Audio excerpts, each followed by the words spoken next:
प्यारे दोस्त नमस्कार। कैसे हैं आप सब लोग। उम्मीद करता हूं कि आप सब लोग अच्छे होंगे, बेहतरीन होंगे, लाजवाब होंगे, एकदम बिंदास होंगे। और साथ ही बहुत अच्छे से आप लोग अपनी तैयारी को करने का मन बना चुके होंगे, क्योंकि आप लोग जानते हैं कि यूपी कांस्टेबल का एग्ज़ाम जो है वो कैंसिल हो चुका है और री एग्ज़ाम की जो डेट दी गई है वो 6 महीने के अंदर अंदर आप लोगों का री एग्ज़ाम होना है। तो 6 महीने कोई बहुत बड़ा टाइम नहीं है। आप लोगों को पहले बहुत चिंता थी कि जी हमें एग्ज़ाम होने में बहुत कम समय मिला है, मात्र 35-40 दिन 45 दिन में हम लोगों का एग्ज़ाम हो गया। हम लोग उस लेवल की तैयारी नहीं कर पाए जिस लेवल की तैयारी हम लोग करना चाहते थे। तो दोस्त भगवान ने आप लोगों की सुन ली है और वो टाइम आप लोगों को दे दिया है कि हाँ अब तेरे पास बच्चे टाइम है और तुझे जितनी तैयारी करनी है मेरे दोस्त तुझे तैयारी कर ले।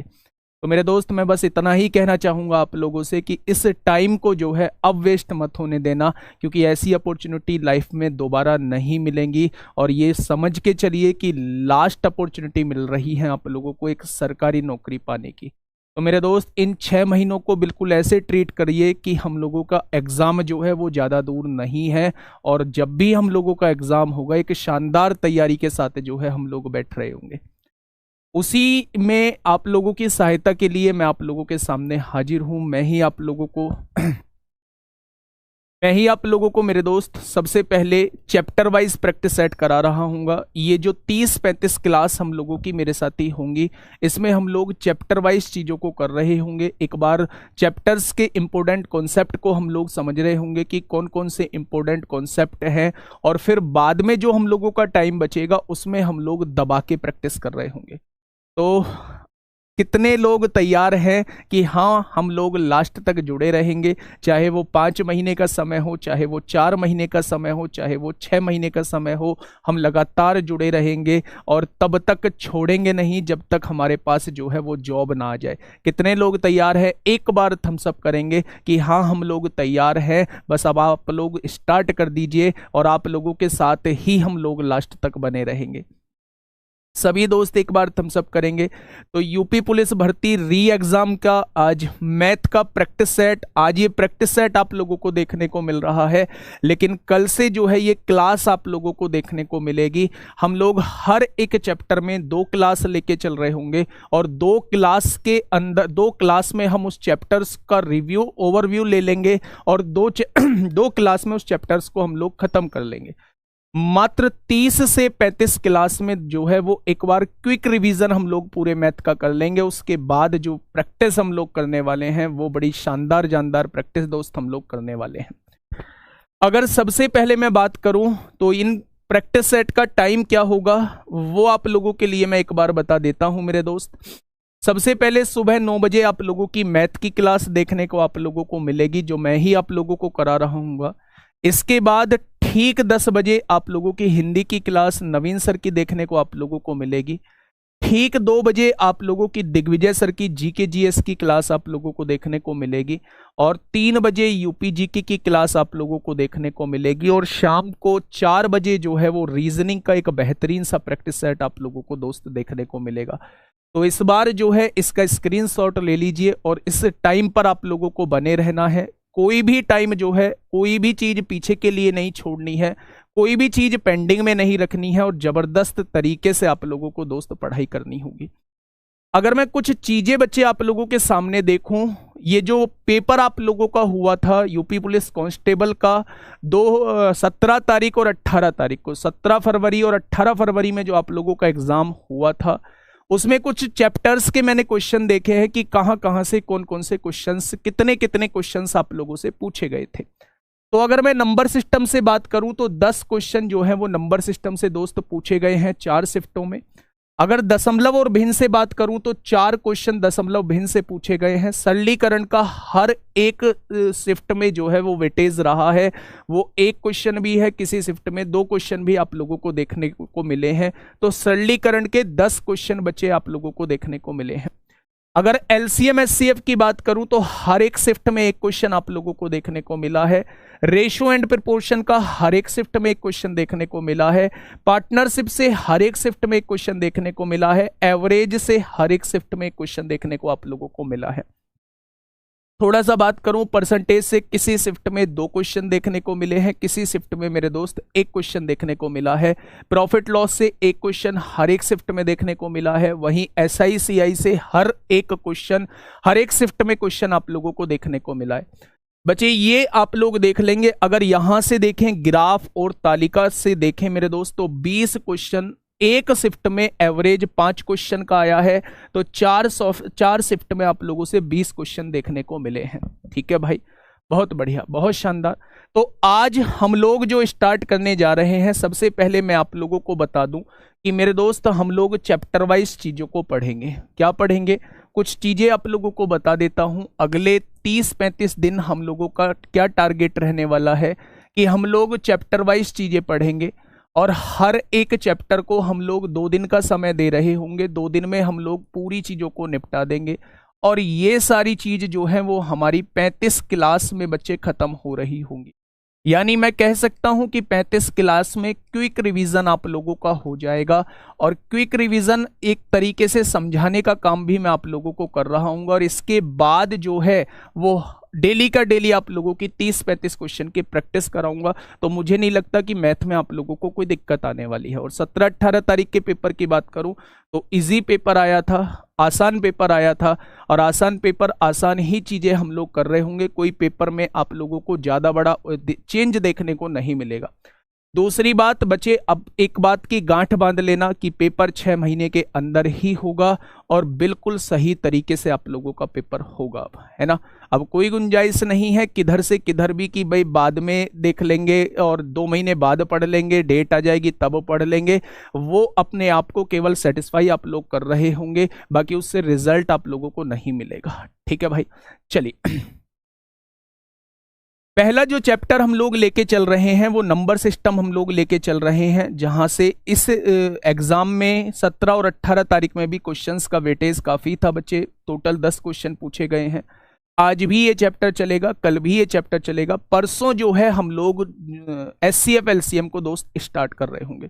तो अगर मैं बात करूं नंबर सिस्टम के पहले क्वेश्चन की बात करूं तो आराम से क्वेश्चन देखना, बहुत शांति से क्वेश्चन को पढ़ना और तब जवाब देना। ठीक है बेटा, स्पीड यहाँ इशू नहीं है, यहाँ इशू है कि कॉन्सेप्ट का रिवीजन कैसे करना है। स्पीड हम लोग देखेंगे 30-35 क्लास के बाद। ठीक है, बताइए निम्नलिखित में से कौन सी एक अपरिमेय संख्या है? इर्रेशनल नंबर कौन सी है मेरे दोस्त? जेल वार्डर, घुड़सवार, फायरमैन। 19 दिसंबर 2020 में आप लोगों से पूछा गया है।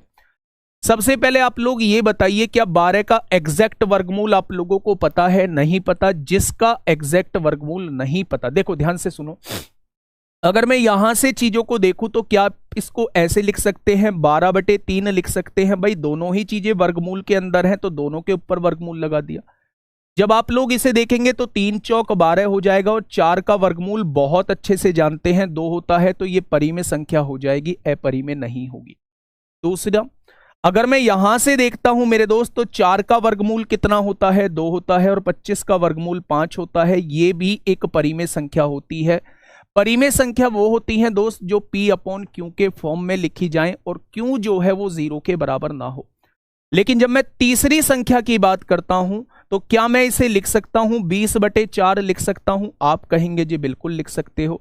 अगर मैं आपसे 5 का वर्गमूल पूछूं तो आप कहेंगे एग्जैक्ट वर्गमूल नहीं होगा, और जिस भी संख्या का एग्जैक्ट वर्गमूल नहीं होता वही क्या कहलाती है? वही अपरिमेय संख्या कहलाती है। ठीक है, अगर यहां पे देखते हैं मेरे दोस्त तो यहां पे बात को समझिएगा, क्या आप इसे 63/28 लिख सकते हैं? तो आप कहेंगे बिल्कुल लिख सकते हैं। 7 नाम 63 होता है, 7 चौक 28 होता है। 9 का वर्गमूल 3 होगा, 4 का वर्गमूल 2 होगा, तो ये भी अपने आप में एक परिमेय संख्या है। तो इस क्वेश्चन का जवाब क्या हो जाएगा? इस क्वेश्चन का जवाब जो है वो ऑप्शन नंबर सी हो जाएगा। ठीक है भाई, next question. Uttar Pradesh constable 15 दिसंबर 2013 का क्वेश्चन आप लोगों से पूछा गया है। क्वेश्चन ने कहा है दिए गए विकल्पों में से परिमेय संख्या चुनिए। बच्चे अब शायद आप लोग परिमेय संख्या इजीली बता पाएंगे, हर एक बच्चा बता पाएगा कि कौन सी होगी परिमेय संख्या। पहले ही मैं आप लोगों को बता दूं, ये फर्जी कमेंट दोस्त मत करना। पहले ही मैं आप लोगों को बता दूं कि ये जो कि वो पहले कराइए वो बाद में कराइए, ये यहाँ से शुरुआत करिए। जो मैंने आपको बता दिया वही चीज चलेगी सीक्वेंस में, और उसी तरीके से हम लोग जो है कर रहे होंगे। ठीक है, अब देखिए सबसे पहले परिमेय संख्या चुनिए। तो ई क्या परिमेय संख्या है? आप कहेंगे बिल्कुल नहीं है। पाई क्या है? पाई भी परिमेय संख्या नहीं है, जबकि पाई का मान जो होता है वो परिमेय संख्या होती है। सबसे पहले आप लोगों को परिमेय संख्या के बारे में पता होनी चाहिए। परिमेय संख्या P अपॉन Q के फॉर्म में होती है, और Q जो होता है उसमें डिनोमिनेटर पार्ट वो कभी भी 0 के बराबर नहीं होना चाहिए, और P और Q दोनों पूर्णांक होने चाहिए। अगर ये तीनों कंडीशन फुलफिल हो रही है तो दी गई संख्या मेरी परिमेय संख्या होगी, और अगर इनमें से एक भी कंडीशन सेटिस्फाई नहीं हुई तो दी गई संख्या मेरी परिमेय संख्या नहीं होगी। बच्चे ई जो है वो पूर्णांक नहीं होता, तो इसकी ये कंडीशन सेटिस्फाई नहीं है तो ये तो परिमेय नहीं होगा। पाई जो है वो पूर्णांक नहीं होता, तो ये भी मेरी नहीं है। अगर मैं √3 की बात करूं तो इसका एग्जैक्ट वर्गमूल नहीं आता, तो ये भी मेरी परिमेय नहीं है। लेकिन अगर 64 की बात करता हूं तो 64 का एग्जैक्ट वर्गमूल 8 आ जाता है, तो ये क्या कहलाएगी? ये मेरी परिमेय संख्या कहलाएगी। ऑप्शन नंबर डी इस क्वेश्चन का बिल्कुल सही जवाब हो जाएगा। ठीक है भाई, तो हाँ, आप लोगों को परिमेय अपरिमेय आप लोगों को पता चल चुकी है, कैसे पहचान करनी है। अब अगला जो पॉइंट है आप लोगों के सामने, इकाई के अंक का क्वेश्चन है। ये क्वेश्चन आपसे 17 फरवरी में आपसे पूछा था सेकंड शिफ्ट में। ये जो भी आप लोगों का एग्जाम हुआ है उसमें सेकंड शिफ्ट में बच्चे ये क्वेश्चन आप लोगों से पूछा गया है। क्या होगा इसका बिल्कुल सही जवाब? आप लोगों को बताया गया होगा कि अगर आप लोगों को 4 या 9 इकाई के अंक पे देखने को मिलता है तो आपको सम या विषम देखना है। देखो ध्यान से, अगर मेरे दोस्त 9 की पावर आप लोगों को सम दी हुई है तो आप लोग जानते हैं इसमें यूनिट डिजिट 1 आता है, और 9 की पावर अगर आप लोगों को विषम दी हुई है तो आप लोग जानते हैं इसमें यूनिट डिजिट जो है वो 9 आता है। क्या ये बात क्लियर है? अगर यहां पे देखूं तो मेरे दोस्त यहां पे इकाई का अंक 9 है, 9 की पावर क्या दी हुई है? विषम दी हुई है, और विषम के केस में आंसर कितना आएगा? 9 आ जाएगा। ठीक है, अगर मैं दूसरी तरफ आपसे पूछूं कि भैया 4 की पावर सम होगी तो यूनिट डिजिट क्या आएगा, और 4 की पावर विषम होगी तो यूनिट डिजिट क्या आएगा, तो आप कहेंगे 4 की पावर जब सम होती है तो यूनिट डिजिट 6 आता है, और 4 की पावर विषम होती है तो यूनिट डिजिट 4 आता है। ठीक उसी तरह अगर मैं आप लोगों से पूछूं भाई साहब कि 1560 यूनिट डिजिट दी हुई है तो इनका यूनिट डिजिट क्या होगा, तो पावर का कोई फर्क नहीं पड़ता। अगर यूनिट डिजिट पर 1 है तो आंसर में भी 1 आएगा, यूनिट डिजिट पर 5 है तो आंसर में भी 5 आएगा, यूनिट डिजिट पर 6 है तो आंसर में भी 6 आएगा, और यूनिट डिजिट पर 0 है तो आंसर में भी 0 आएगा। बाकी अगर मैं आप लोगों से ये कहूं कि इकाई के अंक पे कहीं आप लोगों को 2 3 7 8 दिखाई देता है तो क्या करेंगे? आप कहेंगे जी पावर को 4 से डिवाइड करेंगे, और पावर को 4 से डिवाइड करने के बाद जो शेषफल बचेगा उसे इकाई के अंक पे लगा देंगे, वही हम लोगों का जवाब हो जाएगा। ठीक है भाई, तो ये पूरा का पूरा यूनिट डिजिट मैं आप लोगों को रिकॉल करा चुका हूं। मुझे नहीं लगता कि अब आप लोगों को मुझे नहीं लगता कि अब आप लोगों को मेरे दोस्त कोई दिक्कत आने वाली है। ठीक है भाई, आगे बढ़े। चलिए अगला क्वेश्चन यूनिट डिजिट का समझूं तो मेरे दोस्त इसका मुझे जवाब बताइए, क्या होगा इस क्वेश्चन का बिल्कुल सही जवाब? क्या हो जाएगा मेरे साथी इस क्वेश्चन का बिल्कुल सही जवाब? आप कहेंगे जब भी चीजें गुणा में लिखी हो तो इकाई के अंक की गुणा इकाई के अंक में कर लो। 8 दूनी 16 को 6 हो जाएगा, फिर 6 की गुणा 9 में करेंगे, 9 छिक्का 54 को 4 हो जाएगा, फिर 4 की गुणा 4 में करेंगे, 4 चौक 16 को 6 हो जाएगा। तो इकाई का अंक क्या आ जाएगा? तो आप कहेंगे इकाई का अंक मेरे दोस्त 6 आ जाएगा। ठीक है, आसान सा क्वेश्चन था। क्वेश्चन नंबर 5 आप लोगों के सामने है।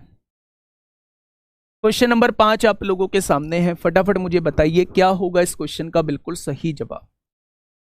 आरपीएफ के लिए ये प्रैक्टिस सेट ले सकते हैं भाई साहब। मैथ आरपीएफ में भी यूनिट डिजिट आता है, अपरिमेय संख्या वहां भी आती है, यहां भी आती है। आप ऐसे फर्जी सवाल प्लीज मत पूछिएगा, है ना। देखिए आप लोग ये जानते हैं, यहां सारी चीजें रिकॉल हो जाएंगी। अगर यूनिट डिजिट पर 5 है तो उसकी पावर कुछ भी हो फर्क नहीं पड़ता, 5 ही आएगा। अगर इकाई के अंक पर 6 मौजूद है तो पावर का कोई फर्क नहीं पड़ता, इकाई के अंक पर 6 है तो आंसर में भी 6 आएगा। और इकाई के अंक पर अगर 1 मौजूद है तो आंसर में भी 1 ही आएगा। ठीक है, अगर मैं यहां से देखूं तो मेरे दोस्त इकाई का अंक कितना आ जाएगा, 6 पंजे 30, पीछे 0 आ चुका है। ऑप्शन नंबर ए इस क्वेश्चन का बिल्कुल सही जवाब हो जाएगा। ठीक है, अब आप ये मत सोचना जी इतने आसान आसान क्वेश्चन आते हैं, बिल्कुल आते हैं भाई साहब इतने आसान आसान क्वेश्चन। 2023 में 17 फरवरी और 18 फरवरी को हुए एग्जाम का एनालिसिस करोगे तो बहुत आसान आप लोगों को मैथ दिखाई पड़ेगा। ऐसा नहीं है हम अच्छे क्वेश्चन नहीं करेंगे, हम अच्छे भी क्वेश्चन करेंगे, लेकिन हम जो चीजें पढ़ेंगे उस हिसाब से पढ़ेंगे जिस हिसाब से पेपर 17-18 में बना था मेरे दोस्त। थोड़ा सा लेवल हम लोग बढ़ा रहे होंगे बस। फटाफट बताइए भाई क्या होगा इस क्वेश्चन का बिल्कुल सही जवाब। देखिए उसने कहा है कौन सी अभाज्य संख्या नहीं है। सबसे पहले आप लोगों को पता होनी चाहिए मेरे साथी कि अभाज्य संख्या या प्राइम नंबर होते क्या है। अभाज्य संख्या वो संख्या होती है जो किसी से कट नहीं होती, या तो वो 1 से डिवाइड होती है या केवल अपने आप से डिवाइड होती है। अन्य कोई संख्या उन संख्या को नहीं काट सकती। उन सभी संख्याओं को अभाज्य संख्या कहा जाता है। यानी हम दूसरी अगर डेफिनेशन की बात करें तो डेफिनेशन ये कहती है कि अभाज्य संख्या मेरी वो संख्या है जिसके केवल और केवल 2 फैक्टर या केवल और केवल 2 गुणनखंड होते हैं। यानी या तो वो 1 से कटेगी या अपने आप से कटेगी, अन्य किसी संख्या से वो नहीं कटेगी, उसे हम लोग अभाज्य संख्या कहते हैं। अगर मेरे दोस्त मैं इसमें बात करूं तो 1001 को काटने वाली दुनिया भर की संख्याएं हैं। 7 से भी 1001 कट जाएगा, 11 से भी 1001 कट जाएगा, 13 से भी 1001 कट जाएगा और 37 से भी 1001 कट जाएगा। यानी कि अगर मुझे क्लियरली दिखाई दे रहा है कि 1001 जो है वो मेरा अन्य संख्याओं से भी कट जाता है, तो ये कैसे अभाज्य हो सकती है? तो मेरे दोस्त यही वो संख्या है जो अभाज्य संख्या नहीं है। अब मुझे पहचान कैसे होगी? चलो यहां तो एक जानी पहचानी संख्या मेरे सामने आ गई 1001, लेकिन अगर कोई जानी पहचानी संख्या मेरे सामने नहीं आई तो मुझे पहचान कैसे होगी? मुझे पहचान कैसे करनी होगी कि ये अभाज्य है या ये भाज्य संख्या है? तो अगला क्वेश्चन जो है, अगला क्वेश्चन वही है, कैसे पहचान हम लोग कर रहे होंगे। बच्चा इस क्वेश्चन को थोड़ा सा देखिएगा। पहचान करने के लिए डिविजिबिलिटी रूल आप लोगों को अच्छे से पता होना चाहिए, विभाजिता का नियम आप लोगों को अच्छे से पता होना चाहिए। अब ध्यान से सुनिएगा, क्वेश्चन ने कहा है निम्नलिखित में से कौन सा विकल्प जो है वो भाज्य संख्या नहीं है, यानी अभाज्य के बारे में पूछ रहा है। भाई भाज्य संख्या नहीं है, इसका मतलब क्या है? इसका मतलब है अगर भाज्य नहीं है तो वो अभाज्य होगी।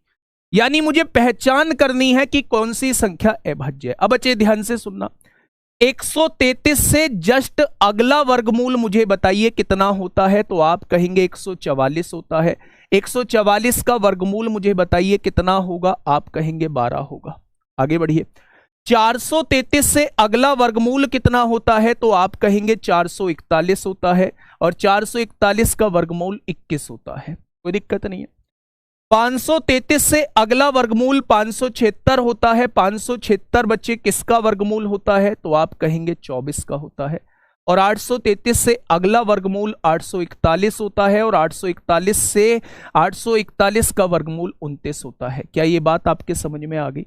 जिस भी संख्या का आपसे कहा जाए कि पहचान करिए ये भाज्य संख्या है या अभाज्य संख्या है, जस्ट उससे अगला वर्गमूल आप लोग निकाल दीजिए कि उससे अगला वर्गमूल किसका होगा। अब ये आपने 12 लिख दी, 12 से छोटी सारी अभाज्य संख्याएं लिख दीजिए। आप ये कहेंगे जी मेथड बड़ा है, बेटा इसका मेथड बड़ा ही होता है। जब आपने आप ध्यान से सुनिए, जब आप 2 से इसको डिवाइड करेंगे तो 2 से डिवाइड नहीं होगा मेरे साथी। 3 से डिवाइड करेंगे तो 3 और 3 6 और 1 7, 3 से डिवाइड नहीं होगा। 5 से डिवाइड करेंगे तो 5 से भी डिवाइड नहीं होगा क्योंकि 0 और 5 नहीं है। 7 से डिवाइड करेंगे तो 7 एकम 7, 6 बचेगा, 7 नाम 63, 7 से तो डिवाइड हो जाएगा। ये मेरा अभाज्य संख्या नहीं है। ठीक है, ठीक 21 से छोटी अभाज्य संख्या लिखिए बेटा, 11 हो गई, 13 हो गई, 17 हो गई, 19 हो गई, ये सारी 21 से छोटी अभाज्य संख्या है। 2 से काटेंगे नहीं कटेगा, 3 से काटेंगे 4 3 7 3 10 नहीं कटेगा, 5 से नहीं कटेगा क्योंकि 0 5 नहीं है, 7 से काटिए 7 6 42 1 बचेगा नहीं कटेगा, 11 से काटिए 11 तिया 33 10 बचेंगे नहीं कटेगा, 13 दूनी 26 13 तिया 39 4 बचेंगे नहीं कटेगा, 17 दूनी 34 होता है 9 बचेगा नहीं कटेगा, 19 दूनी 38 होता है 5 बचेगा नहीं कटेगा। मतलब ये किसी से भी नहीं कट रहा है, तो मेरे दोस्त यही मेरी अभाज्य संख्या हो जाएगी, यही मेरी अभाज्य संख्या हो जाएगी। तो मेरे दोस्त आप लोगों को दिमाग में एक चीज बैठानी है, जिस भी संख्या का हमें निकालना है कि ये भाज्य संख्या होगी या ये अभाज्य संख्या होगी, उससे अगला वर्गमूल हम लोग निकाल लेंगे और उस वर्गमूल से छोटी सारी अभाज्य संख्याओं से एक बार चेक कर लेंगे कि क्या वो संख्या विभाजित होती है या नहीं। अगर उनमें से किसी एक से भी विभाजित हुई तो वो मेरी भाज्य संख्या कहलाएगी, और अगर किसी से भी विभाजित नहीं हुई तो वो मेरी अभाज्य संख्या कहलाएगी। ठीक है, तो मेरे दोस्त क्या हो जाएगा इस क्वेश्चन का बिल्कुल सही जवाब ऑप्शन नंबर बी, इस क्वेश्चन का साथी बिल्कुल सही जवाब हो जाएगा। ठीक है, बहुत सारे लोग आपके सामने आएंगे, बहुत सारे लोग आपको रास्ते में मिलेंगे, बहुत सारे लोग लाइब्रेरी में मिलेंगे, बहुत कुछ कहते हुए मिलेंगे, लेकिन आपको अपने दिमाग से काम लेना है मेरे दोस्त, दिमाग से काम लेना है। 48 लाख बच्चों ने फॉर्म मतलब पेपर दिया था, 48 लाख में 60,000 लोगों का सिलेक्शन होना है, कंपटीशन अच्छा खासा है, मेरिट अच्छी खासी जाएगी, पढ़ाई अच्छी खासी करनी होगी, और अब जो है वो असली कंपटीशन आपके सामने निकल के आएगा, जहां टाइम भी आपको मिला है, हर एक चीज़ आप लोगों को मिली है, तो पेपर का लेवल भी अच्छा खासा होगा, पढ़ना भी अच्छे से होगा, नहीं भी आता है पेपर का लेवल तो भी अच्छे से पढ़ के चलना होगा। अगर बाई चांस लेवल आ गया तो मुझे क्या करूंगा फिर मैं, है ना। तो उस सोच के साथ बच्चे आप लोगों को पढ़ना होगा। बाकी आप लोगों की मर्जी है, आप अपनी मर्जी के स्वयं मालिक है ना।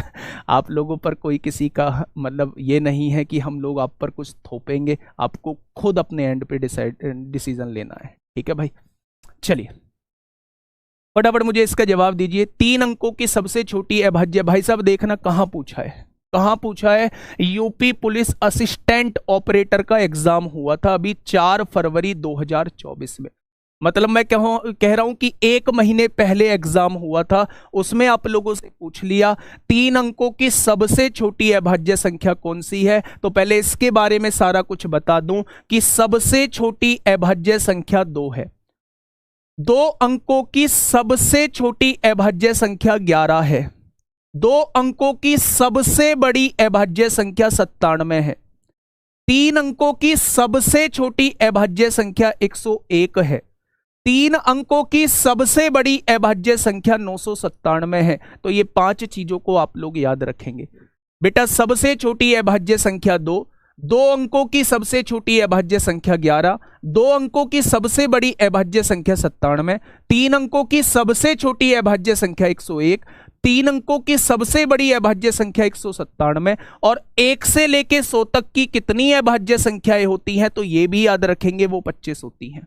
ठीक है भाई, तो क्वेश्चन ने कहा है सबसे छोटी अभाज्य संख्या 3 अंकों की कौन सी होगी, तो आपका जवाब होगा 101 हो जाएगी, है ना भाई। चलिए नेक्स्ट क्वेश्चन की तरफ हम लोग चलते हैं। बेटा नंबर ऑफ जीरोस बताइए मुझे कितनी होंगी। क्वेश्चन नंबर 9 का जवाब दीजिए। नंबर ऑफ जीरोस कैसे निकालते हैं, शून्यों की संख्या कितनी होगी। क्या आप लोग जानते हैं कि 2 और 5 के मल्टीप्लीकेशन से हमेशा 0 बनती है। आप कहेंगे जी बिल्कुल जानते हैं। देखिए मेरी बात को समझिएगा। हाँ, अगर मैं आप लोगों से ये कहूं कि जो संख्या में हम इनके पेयर देख लेंगे, हम इनके जोड़े देख लेंगे, जो भी संख्या में कम होगा, अगर 2 संख्या में कम है तो नंबर ऑफ जीरोस 2 के बराबर होंगी, अगर 5 संख्या में कम है तो नंबर ऑफ जीरोस 5 के बराबर होगी। यानी हमें दिए गए एक्सप्रेशन के अंदर केवल 2 और 5 की संख्या को देखना होता है। जो संख्या में कम होगा नंबर ऑफ जीरोस भी मेरे दोस्त उतनी ही बन रही होंगी। जब भी आप लोगों को लगातार संख्याएं देखने को मिले, आप देख रहे होंगे ये संख्या 1 से लेके कहां तक लिखी हुई है, 1 से लेके 163 तक संख्याएं लिखी हुई हैं। तो मेरे दोस्त, जब भी संख्याएं 1 से शुरू होके लगातार संख्याएं लिखी हों तो उसे हम लोग फैक्टोरियल कहते हैं, उसे हम लोग क्रम गुणित कहते हैं। यानी मैं कह सकता हूं कि ये जो एक्सप्रेशन आप लोगों के सामने लिखा हुआ है, ये 163 फैक्टोरियल आप लोगों के सामने लिखा हुआ है। और जब भी फैक्टोरियल के अंदर नंबर ऑफ जीरोज निकालनी हो तो दोस्त हम उसे 5 से डिवाइड करते हैं। 5 से डिवाइड करते हैं 5 की संख्या निकालने के लिए। 5 तिया 15 होगा, 1 बचेगा, 5 दूनी 10 हो जाएगा। क्या ये 32 बार कटेगा? अब ये जो डिवाइड होके आया है, फिर इसको 5 से डिवाइड करेंगे तो आप कहेंगे 5 छंग 30 हो जाएगा। अब ये जो डिवाइड होके आया है, फिर इसको 5 से डिवाइड करेंगे, आप कहेंगे जी 1 बार कटेगा। कुछ बच्चों के दिमाग में आएगा, कुछ बच्चों के दिमाग में आएगा जी इसमें रिमाइंडर कहां जाएगा, शेषफल कहां जाएगा। भाड़ में जाए शेषफल, हमें मतलब नहीं है। हमें मतलब है कि कितना जो है वो पूरी पूरी बार कट रहा है। ठीक है भाई, अगर मैं इन सब की काउंटिंग कर देता हूं, 32 और 6 38 और 1 कितना हो जाएगा, तो आप कहेंगे 39 जीरो इसके अंदर आ जाएंगे। मेरे दोस्त, नंबर ऑफ जीरोज की संख्या क्या हो जाएगी, तो आप कहेंगे 39। आज के बाद एक क्वेश्चन दिमाग में सेट कर लेंगे, अगर लगातार संख्याएं मेरे पास दी हुई हैं या कोई फैक्टोरियल का क्वेश्चन मेरे पास दिया हुआ है, तो जस्ट मैं उसे 5 से डिवाइड करूंगा और तब तक डिवाइड करता रहूंगा जब तक कि वो डिवाइड होना बंद ना हो जाए। ठीक है भाई, चलिए बहुत शानदार। नेक्स्ट क्वेश्चन, एक और क्वेश्चन है बेटा नंबर ऑफ जीरोस का। इसका आंसर मुझे बताइए फटाफट क्या होगा, फटाफट बताएंगे इसका आंसर क्या हो जाएगा। क्वेश्चन ने कहा है 5 गुणा 10 गुणा 15 गुणा 20 गुणा 25 गुणा 265 तक आप लोगों को दिया हुआ है। क्या कोई ऐसा योद्धा है जो इसके अंदर नंबर ऑफ जीरोस मुझे बता पाए? थोड़ा सा ट्रिकी क्वेश्चन आप लोगों के सामने है। बच्चे, आप लोग देख रहे होंगे कि हर पद के अंदर आप लोगों को 5 कॉमन नजर आएगा। हर पद के अंदर आप लोगों को 5 कॉमन नजर आएगा। तो अगर मैं हर पद के अंदर से 5 कॉमन लेना चाहता हूं तो मुझे 5 कितनी बार कॉमन लेना होगा? ये पहला पद है, जब इसको डिवाइड करता हूं 2 आता है, ये दूसरा पद है। जब इसको डिवाइड करूंगा ये 3 आता है, तो ये तीसरा पद है। जब इसको डिवाइड करूंगा 5 से तो ये 4 आता है, ये चौथा पद है। जब मैं इसको 5 से डिवाइड करूंगा तो ये 53 बार डिवाइड होगा, यानी ये 53वां पद है। इसका मतलब मुझे हर पद के अंदर से 5 कॉमन लेना है। तो क्या मैं 5 53 बार कॉमन ले रहा हूंगा? अगर 5 को 53 बार कॉमन ले दूंगा तो यहां 5 कॉमन आया तो 1 बचा, यहां से 5 कॉमन आया तो 2 बचा, यहां से 5 कॉमन आया तो 3 बचा, और यहां से 5 कॉमन आया तो 4 बचा, और यहां से 5 कॉमन आएगा तो यहां 53 बचेगा। क्या कोई दिक्कत है? अब मेरे दोस्त इसे साइड में छोड़ दीजिए, इस पर थोड़ी देर अपनी निगाहों को मत टेकिए। आप लोग इस पर अपनी निगाहें जमाइए। क्या ये आपके सामने लगातार संख्याएं लिखी हुई हैं? क्या मैं इन वाली संख्याओं को 53 का फैक्टोरियल लिख सकता हूं? आप कहेंगे बिल्कुल लिख सकते हैं। क्या नंबर ऑफ जीरोज जो बनती हैं वो 2 और 5 की काउंटिंग से बनती हैं? आप कहोगे जी 5 की काउंटिंग कर लो। 5 की काउंटिंग कितनी आएगी? तो आपने काटा, 5 से काटा 10 बार हो गया। फिर 10 को 5 से काटा मेरे दोस्त, तो आपने कहा 2 बार यहां कट गया। तो क्या टोटल 12 बार 5 आएगा? आएगा या नहीं? 53 बार 5 यहां है, 12 बार 5 यहां है। क्या टोटल 65 बार 5 आ रहा है? 5 जो आ रहा है वो 65 बार आ रहा है। भाई 53 बार तो यहां है और 12 बार यहां है। टोटल 53 और 12 क्या 65 बार 5 आ रहा है। आपके दिमाग में एक कीड़े ने जन्म लिया। आपके दिमाग ने एक चीज सोची कि अगर 53 बार, अगर 65 बार जो है वो 5 आ रहा है, तो एक बार 2 की संख्या और देख लो, क्या वो कम बार तो नहीं आ रहा। आप क्या करिए, 53 को 2 से डिवाइड करिए। जब 2 की संख्या निकालनी हो तो 2 से डिवाइड करिए, जब 5 की संख्या निकालनी हो तो 5 से डिवाइड करिए। आपने इसे काटा, 2 दूनी 4, 2 छिक्का 12। फिर आपने 26 को 2 से काटा तो आपने कहा जी 13 बार कटेगा। फिर आपने 13 को 2 से काटा तो आपने कहा जी 6 बार कटेगा। फिर आपने 6 को 2 से काटा तो आपने कहा जी 3 बार कटेगा। फिर आपने 3 को 2 से काटा तो आपने कहा 1 बार कटेगा। कटेगा या नहीं? यानी कि 26 और 13 39 और 6 45 और 3 48 और 1 क्या हो जाएगा? 49 हो जाएगा। भाई साहब खेला हो गया, खेला खेला हो गया, मामला ही पलट गया मेरे दोस्त। अगर मैं 5 की संख्या देखूं तो 65 बार 5 है, लेकिन 2 जो है वो केवल और केवल 49 बार मौजूद है।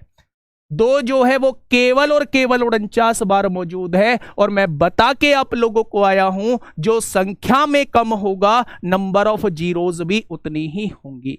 तो गलती से भी इसका आंसर 65 मत दे देना। इसका जो सही जवाब हो जाएगा वो 49 हो जाएगा। बताइए भाई क्या होगा इसका? आया सबके समझ में? आया क्या सबके समझ में? बेटा इसको 5 से डिवाइड नहीं करेंगे क्योंकि ये लगातार संख्याएं नहीं है आपके पास, इसे फैक्टोरियल में नहीं लिखेंगे। पहले थोड़ा सा हमें लगाना होगा हिसाब किताब। हाँ, अब आप लोग थोड़ा सा ध्यान से समझ लीजिए। पहला क्वेश्चन ऐसा आया है जो आपको बच्चा सोचने पर मजबूर कर सकता है। पहला क्वेश्चन ऐसा आया है, ध्यान से सुनिए। आपके सामने ये एक एक्सप्रेशन दिया हुआ था, आपसे कहा है नंबर ऑफ जीरोज निकालनी है। आप लोगों के दिमाग में एक चीज आती है, नंबर ऑफ जीरोज हमेशा 2 और 5 के मल्टीप्लीकेशन से बनती हैं। दूसरी चीज आप लोग एक और जानते हैं, जो संख्या में कम होगा, चाहे वो 2 कम हो चाहे वो 5 कम हो, जो संख्या में कम होगा नंबर ऑफ जीरोज उतनी ही बनेंगी। अब ध्यान से सुनिए, आपने देखा कि हर संख्या में 5 आ रहा है, 5 से सारी संख्या डिवाइड हो रही है। तो आप सबसे पहले सोचिए कि मुझे 5 कॉमन लेना है। जब 5 कॉमन लेने की बात आती है तो अब आपको यह पता होनी चाहिए कि ये टोटल कितनी टर्म लिखी हुई है। तो आपने देखा 5 से डिवाइड करता हूं ये पहला पद है, 5 से डिवाइड करता हूं ये दूसरा पद है, 5 से डिवाइड करता हूं ये तीसरा पद है, 5 से डिवाइड करता हूं ये चौथा पद है, और 5 से इसे डिवाइड करूंगा तो ये 53वां पद आएगा। क्या इसके अंदर टोटल 53 पद दिए हुए हैं? हर पद के अंदर से 5 कॉमन होगा तो 5 53 बार कॉमन लेना होगा। जब आप हर पद के अंदर से 5 कॉमन ले चुके हो तो यहां 1 बचेगा। जब 5 कॉमन ले चुके हो तो यहां 2 बचेगा। जब 5 कॉमन ले चुके हो तो यहां 3 बचेगा, और जब 5 कॉमन ले चुके हो तो 53 बचेगा। अब जब आपने इसको देखा तो ये लगातार संख्याएं हैं, क्या मैं इसको 53 फैक्टोरियल लिख सकता हूं? आपने क्या कहा, आपने 5 से डिवाइड करा तो 10 आ गया, 10 को 5 से डिवाइड करा तो 2 आ गया, यानी 5 की संख्या 12 आ गई। यहां 5 की संख्या 12 है, यहां 53 है, दोनों जगह 5 की संख्या जोड़ोगे तो 5 की संख्या 65 आ जाएंगी। लेकिन आपके अंदर एक छोटे दिमाग ने काम किया, जो छोटा दिमाग आपके अंदर होता है, उसने सोचा कि एक बार 2 की संख्या और काउंट करके देख लो। आपने इस 53 को 2 से डिवाइड करने का सोचा।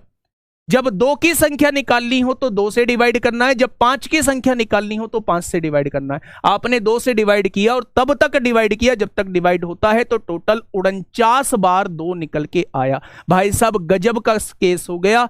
5 जो है वो 65 बार आ रहा है और 2 जो है वो 49 बार आ रहा है। तो मेरे साथी 49 ही 0 हो जाएंगे। स्क्रीनशॉट ले लो फटाफट, बहुत बढ़िया क्वेश्चन है। एक फोल्डर आज ही बना लो, एक फोल्डर आज ही बना लो इंपोर्टेंट क्वेश्चंस के नाम से, उसमें ये मौजूद होना चाहिए आपकी, उसमें ये क्वेश्चन मेरे दोस्त मौजूद होना चाहिए।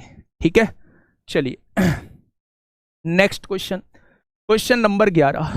इसमें तो आप लोग बता देंगे भाई साहब, जब भी फैक्टोरियल का क्वेश्चन दिखाई दे तो आप लोग 5 से डिवाइड करेंगे और आंसर फटाफट निकालेंगे।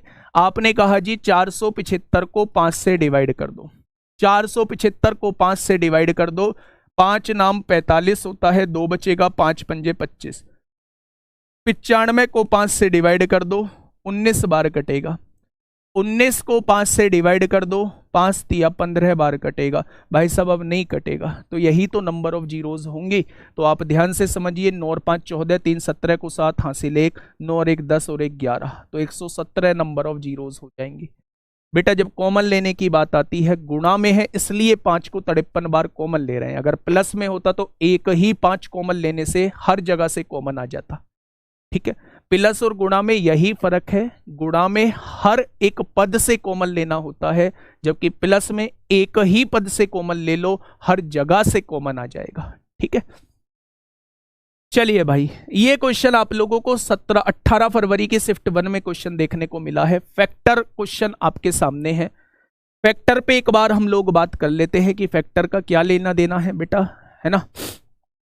जल्दी से बताइए क्या होगा इस क्वेश्चन का बिल्कुल सही जवाब। क्वेश्चन ने कहा है संख्या 323 में है, वो अभाज्य गुणनखंड की संख्या आपसे पूछ रहा है। तो सबसे पहले ये देखिए कि 323 कटता किससे है। तो आपने कहा 3 से तो नहीं कटेगा, 3 2 5 3 8।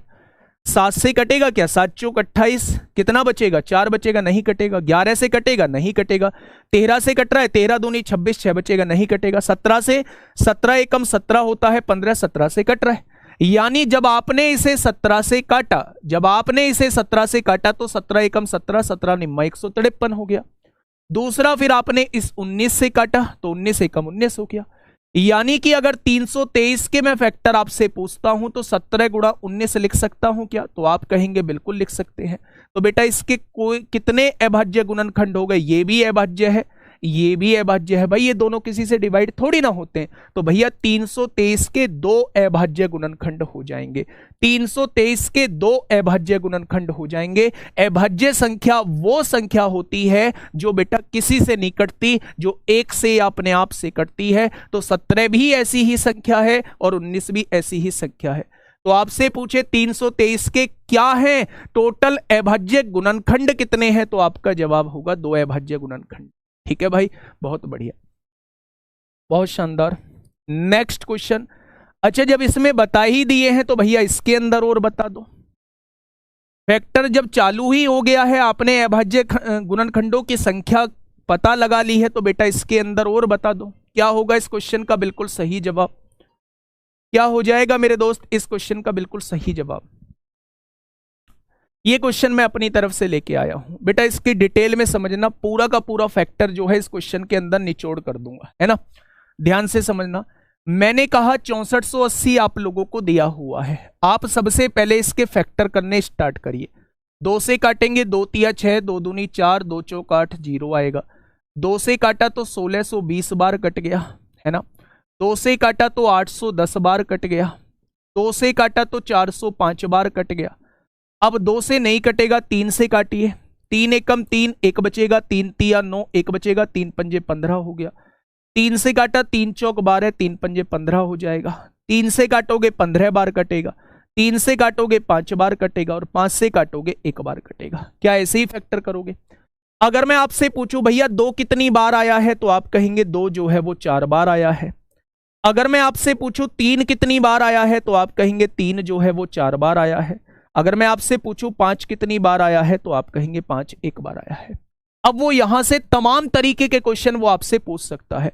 इस वाले पेपर में आपसे अभाज्य गुणनखंडों के बारे में पूछा था, आगे वो आपसे कुल गुणनखंड भी पूछ सकता है, आगे वो आपसे सम गुणनखंड भी पूछ सकता है, आगे वो आपसे विषम गुणनखंड भी पूछ सकता है।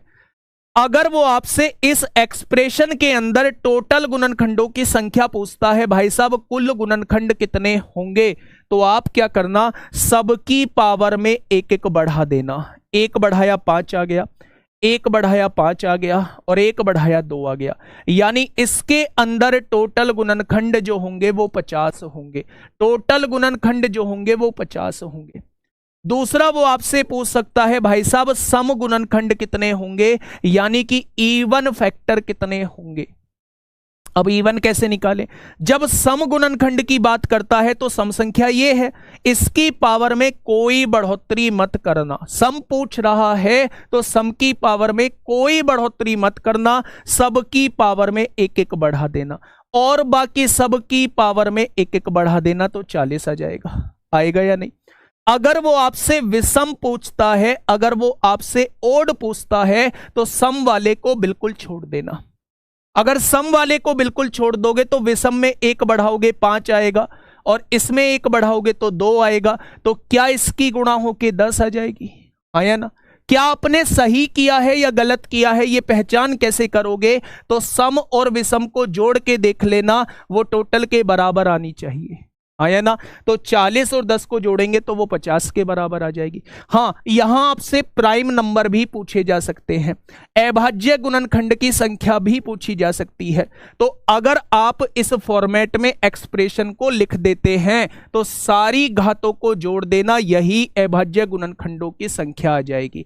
तो आपने कहा जी 4 और 4 8 और 1 9 जो है वो अभाज्य गुणनखंडों की संख्या आ जाएगी। ये बात समझ में आ गई? तो वो आपसे 4 क्वेश्चन पूछ सकता है, वो चारों क्वेश्चन बच्चे आप लोगों के सामने मैंने करा दिए हैं।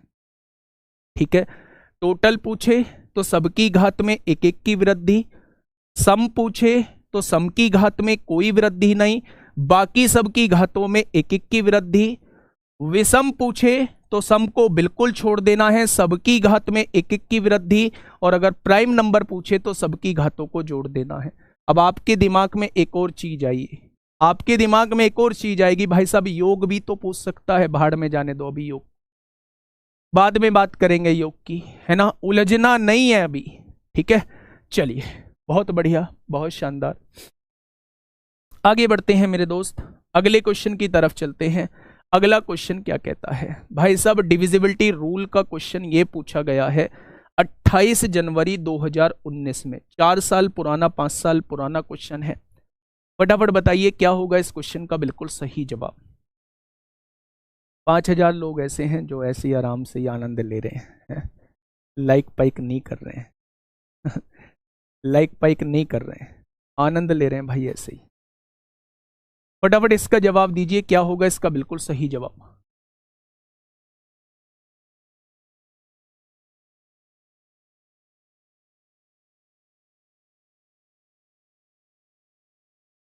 देखिए, एक 5 अंकों की संख्या दी हुई है 247x8। ठीक है, ये 44 से विभाजित होती है। 44 से विभाजित होने का नियम क्या कोई मुझे बताएगा? आप कहोगे जी बच्चा बच्चा इस बात को जानता है कि जो संख्या 11 और 4 से डिवाइड होगी वो 44 से जरूर हो। अच्छा, 4 का डिविजिबिलिटी रूल क्या कहता है? आप कहेंगे जी बाद के 2 अंक देख लो, अगर बाद के 2 अंक 4 से विभाजित हो गए तो सारी संख्या 4 से विभाजित हो जाएगी। अगर मैं यहां 1 रखता हूं तो क्या 18 4 से विभाजित होगा? नहीं होगा। अगर मैं 2 रखता हूं तो क्या 28 4 से विभाजित होगा? बिल्कुल होगा। अगर मैं 3 रखता हूं तो 38 4 से विभाजित होगा? नहीं होगा।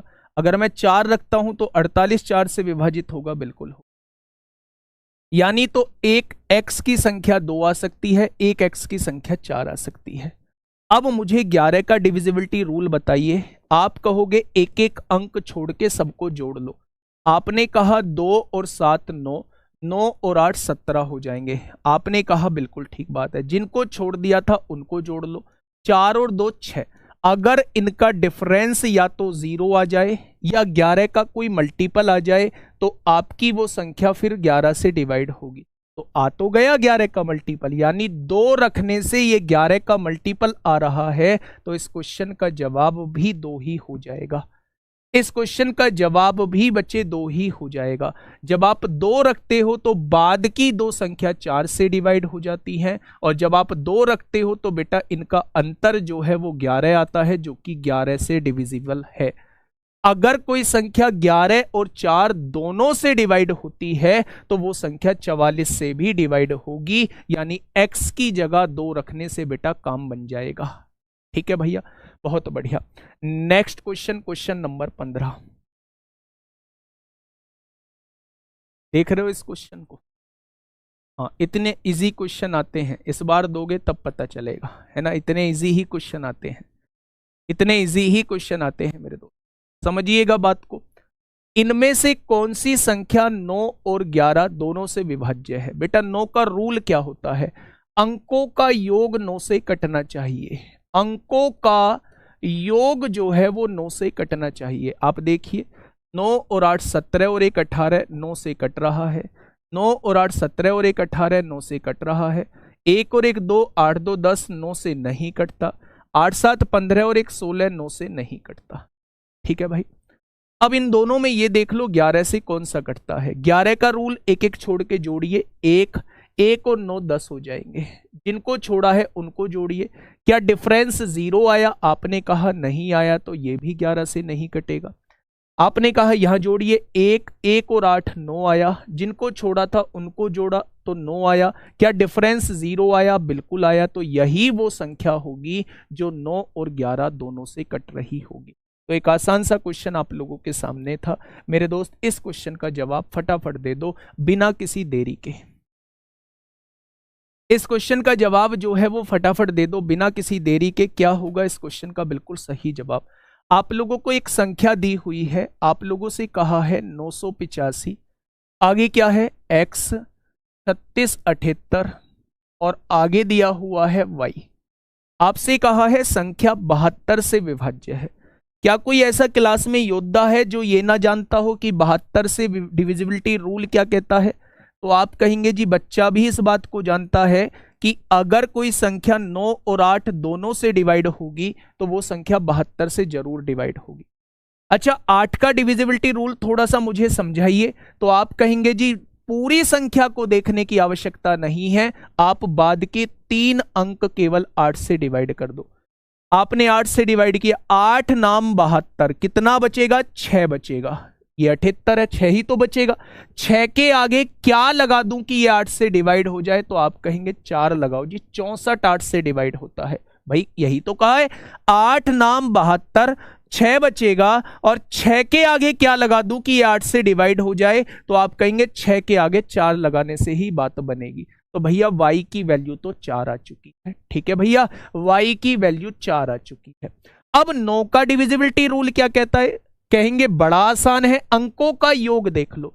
आपने कहा जी 9 को तो काट दो, 8 और 5 13, 13 और 3 16, 16 और 6 22, 22 और 7 29, 29 और 8 37, 37 और 4 41, 41 में क्या जोड़ दूं कि ये 9 से डिवाइड हो जाए? तो आप कहेंगे जी आसान सा 4 जोड़ दो ना, 4 जोड़ दो ना। 4 जोड़ोगे तो 45 9 से डिवाइड हो जाएगा। यानी x की वैल्यू भी 4 है और y की वैल्यू भी 4 है। बच्चा यहां पुट करो, 4 चौक 16 और y की वैल्यू भी 4, 4 तिया 12। दोनों का डिफरेंस कितना आएगा? तो आप कहेंगे 4 आएगा। ऑप्शन नंबर बी इस क्वेश्चन का बिल्कुल सही जवाब हो जाएगा। ठीक है, ऑप्शन नंबर बी क्या होगा मेरे दोस्त? इस क्वेश्चन का बिल्कुल सही जवाब हो जाएगा। तो ये डिविजिबिलिटी रूल पहले मैंने आप लोगों को किसकी बताई? डिविजिबिलिटी रूल में पहले मैंने आपको 44 का नियम बताया, 11 और 4 का नियम। दूसरा क्वेश्चन मैंने आपको 9 और 11 का नियम बताया। तीसरा क्वेश्चन मैंने 9 और 8 का नियम दोस्त आप लोगों को बताया है ना भाई? बहुत बढ़िया, बहुत शानदार। हाँ, नेक्स्ट क्वेश्चन आपके सामने है भाई, 11 13 और 7। फटाफट बता दो भाई इस क्वेश्चन को। 11 का नियम बताओ, बहुत तेजी से मुझे 11 का नियम बताओ। 11 का नियम क्या होता है? 11 का नियम एक बार 11 का नियम बताएंगे क्या होगा इसका? तो आप कहेंगे जी जोड़ो ना एक एक छोड़ के, 6 और 4 10, 10 और 1 11, 6 और 2 8, 8 और 3 11, 11 और 11 का डिफरेंस 0 आएगा, 11 से डिवाइड होगा।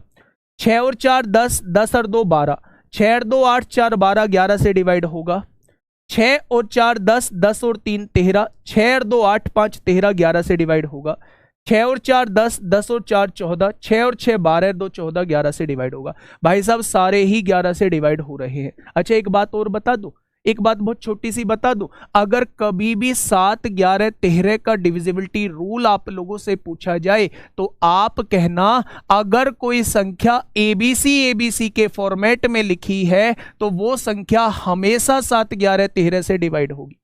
अब ये एबीसी क्या आ गया भाई साहब? अगर कहीं 243 लिखा हुआ है तो ये तीनों से डिवाइड होगा। अगर कहीं 113 लिखा हुआ है तो ये तीनों से डिवाइड होगा। अगर 520 लिखा हुआ है तो ये तीनों से डिवाइड होगा। अगर 489 लिखा हुआ है तो ये तीनों से डिवाइड होगा। यानी शुरू के 3 अंक जो है अगले 3 अंक को जैसे हैं तो वो हमेशा इन तीनों से डिवाइड होता है। 7 11 13 से डिवाइड होता है। तो देखो ना 624 613 नहीं डिवाइड होगा, 624 तीनों से डिवाइड होगा। ऑप्शन नंबर बी इस क्वेश्चन का बिल्कुल सही जवाब हो जाएगा। ठीक है, नेक्स्ट क्वेश्चन आप लोगों के सामने है। ये क्वेश्चन आप लोगों से असिस्टेंट रेडियो ऑपरेटर में पूछा था फरवरी 2024 में, शिफ्ट 1 में ही क्वेश्चन पूछा गया है। बढ़िया सा क्वेश्चन है, थोड़ा सा देख लो क्या कहना चाह रहा है भाई क्वेश्चन। हाँ, थोड़े हाई लेवल के क्वेश्चन कराऊंगा, आज तो पहला दिन है यार, आज से ही हाई लेवल मांगने लगे तुम हैं। फटाफट बताइए क्या होगा इस क्वेश्चन का बिल्कुल सही जवाब।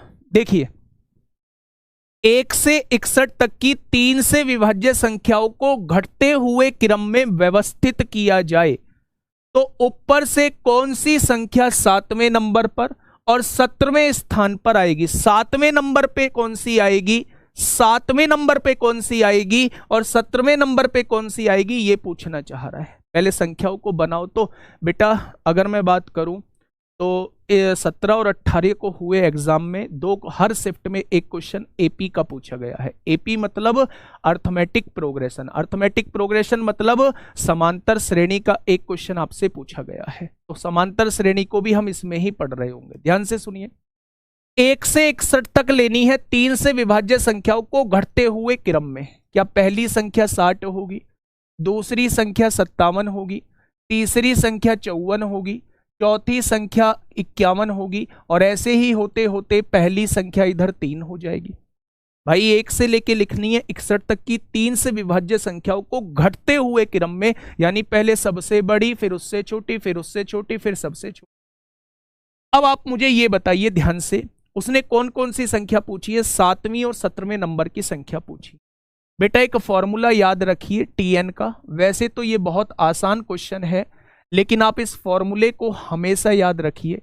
ये होता है आखिरी पद, जौन सा पद आपसे पूछा जाता है टीएन वही कहलाता है आखिरी पद। ए क्या होता है, ए होता है प्रथम पद। कभी भी गलत नहीं देगा ये, कभी भी कंफ्यूज नहीं होंगे अगर ये फॉर्मूला आप लोगों को याद है तो। एन क्या होता है, पदों की संख्या, और डी क्या होता है, सार्वंतर होता है। अब मेरी बात को थोड़ा सा 1 मिनट बस आराम से सुन लेना, आपके सामने बात मैं रखने वाला हूं। जब भी आपसे कोई श्रेणी ऐसी दी हुई हो जिनके बीच का अंतर समान हो, जब भी कोई श्रेणी ऐसी दी गई हो जिनके बीच का अंतर समान हो, तो ऐसी श्रेणी को हम लोग जो है समांतर श्रेणी कहते हैं।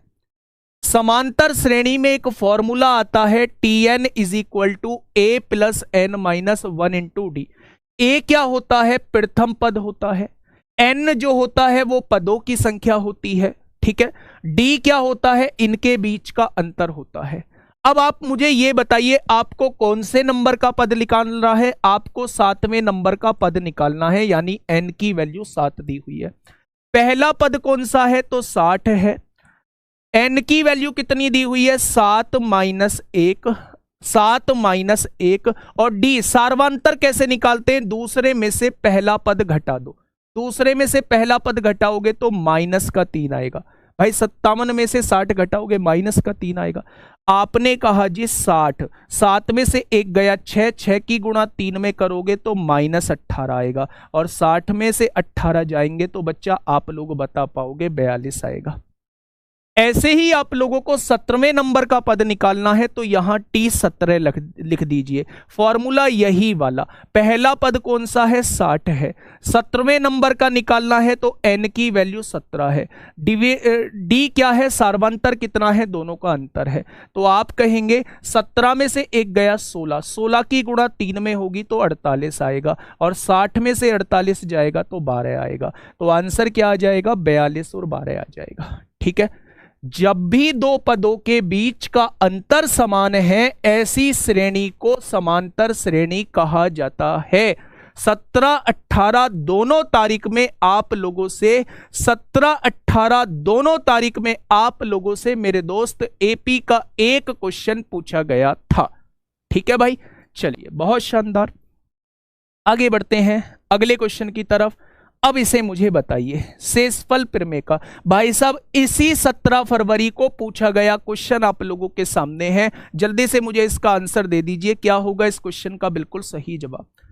क्वेश्चन ने कहा है कि एक संख्या को 119 से विभाजित करने पर 19 शेष बचता है। भैया किससे? 119 से विभाजित करने पर क्या शेष बचता है? तो आप कहेंगे 19 शेष बचता है। यदि इसे 17 से विभाजित किया जाए तो क्या शेष बचेगा? बच्चे जो भी शेषफल बचता है उसी को हम लोग संख्या मान लेते हैं।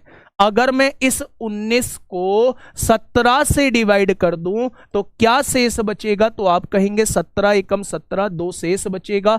आसान और सुशील सा क्वेश्चन था। ऑप्शन नंबर डी इस क्वेश्चन का जवाब हो जाएगा। ठीक है, हाँ बहुत बढ़िया। पहले पद को ए क्यों लेते हैं भाई? मत ले पहले पद को ए, पहले पद को टी ले ले, कोई दिक्कत नहीं है। शुरुआत में आता है ए इसलिए लेते हैं भाई। फटाफट इस क्वेश्चन का जवाब दे दो। क्या होगा इस क्वेश्चन का बिल्कुल सही जवाब? क्या हो जाएगा इस क्वेश्चन का बिल्कुल सही जवाब? क्वेश्चन ने क्या कहा है भाई साहब? जब एक पूर्णांक n को 8 से विभाजित किया जाता है, n को किससे विभाजित किया जाता है? 8 से, तो शेषफल 3 बचता है। तो बेटा शेषफल को ही संख्या ले लूं, क्या n की वैल्यू ही 3 हो जाएगी? तो आप कहेंगे जी बिल्कुल हो जाएगी। यदि 6n माइनस 1, n की वैल्यू को क्या लिया है? 3 लिया है, माइनस 1 यानी वो 17 की बात कर रहा है। 17 को 8 से विभाजित किया जाए तो क्या शेष बचेगा? तो आप कहेंगे जी ऐसे सवाल भी आते हैं भाई साहब, पूछे गए हैं। आंसर क्या हो जाएगा? एक इस क्वेश्चन का साथी बिल्कुल सही जवाब हो जाएगा। नेक्स्ट, ये असिस्टेंट ऑपरेटर में आप लोगों से पूछा था 7 फरवरी 2024, एक महीना मात्र इस क्वेश्चन को आए हुए हुआ है। कैसा है यूपी पुलिस का रुझान? कैसे है यूपी पुलिस एग्जामिनर का रुझान? एक बार देख लो भाई साहब। अभी फिलहाल में ये रुझान बना हुआ है, जब एक संख्या दी हुई है 15 38 10, 15 38 10 दी हुई है, इसको n से विभाजित किया जाता है तो किस n के लिए शेषफल सबसे बड़ा होता है? यानी कौन सी ऐसी n की वैल्यू है जो सबसे बड़ा शेषफल देगी? तो जब 5 से विभाजित करूंगा तो 0 शेषफल आएगा, क्योंकि पीछे 0 है, पूरा पूरा डिवाइड हो जाएगा। 9 से डिवाइड करता हूं, 5 और 1 6 3 9 और 8 17 और 1 18, पूरा पूरा डिवाइड हो जाएगा, ये भी शेषफल नहीं देगा। 6 से डिवाइड करता हूं भाई, 2 से तो डिवाइड हो जाएगा। अगर ये 9 से डिवाइड हो रहा है तो ये 3 से भी डिवाइड होगा, तो ये 6 से भी पूरा पूरा डिवाइड हो जाएगा। तो 8 ही इस क्वेश्चन का जवाब आ जाएगा। बच्चे ये 6 से भी पूरा पूरा डिवाइड होता है, शेषफल 0 आएगा। ये 9 से भी पूरा पूरा डिवाइड होता है, शेषफल 0 होगा। ये 5 से भी पूरा पूरा डिवाइड होता है, शेषफल 0 होगा। 8 ही ऐसी संख्या होगी जो शेषफल अलग देगी। ठीक है भाई, तो ये क्वेश्चन बड़ा आसान सा क्वेश्चन था, आप लोग आसानी से इस क्वेश्चन को बना के ले जाएंगे। क्वेश्चन नंबर 22 आप लोगों के सामने है, फटाफट बता दीजिए भाई। केवल 1 मिनट हम लोगों के पास है। इस क्वेश्चन को करने के बाद इस क्वेश्चन का जवाब आप लोग होमवर्क में देंगे। आज की क्लास को यहीं विराम देते हैं, आज की क्लास को यहीं ख़त्म करते हैं। अब अगली क्लास जो है आप लोगों का फेवरेट सब्जेक्ट फेवरेट टीचर के द्वारा होने वाली है। नवीन सर इस क्लास को लेने वाले हैं, तो अगली क्लास से ज़रूर जुड़िएगा। वैसे तो कहने की आवश्यकता नहीं है, आप बढ़ चढ़ के जुड़ेंगे ही, लेकिन दोस्त मुझे बताना था कि हाँ अगली क्लास आप लोगों की हिंदी की होने वाली है। ध्यान रखिए अपना। इस क्वेश्चन का जवाब जो है वो कमेंट बॉक्स में जरूर दीजिए। हम डेली का डेली एक चैप्टर नहीं, 2 दिन में एक चैप्टर खत्म कर रहे होंगे और शानदार तरीके से खत्म कर रहे होंगे। और यकीन मानिए जब 30-35 क्लासेस के बाद आप क्विक रिवीजन कर चुके होंगे तो उसके बाद प्रैक्टिस सेट करने में अलग ही मजा आएगा। ठीक है, लगातार जुड़े रहिएगा। बस ये सोचिएगा, पेशेंस आप लोगों को रखना है, आप लोगों पर हावी नहीं हो जाए कि भाई कब एग्जाम होगा, कब ये होगा, अभी नहीं पढ़ते हैं बाद में पढ़ते हैं, ऐसा कुछ हावी ना हो जाए आप लोगों को। ठीक है भाई, चलिए ओके, टाटा बाय बाय, मिलते हैं कल एक बेहतरीन क्लास के साथ। धन्यवाद।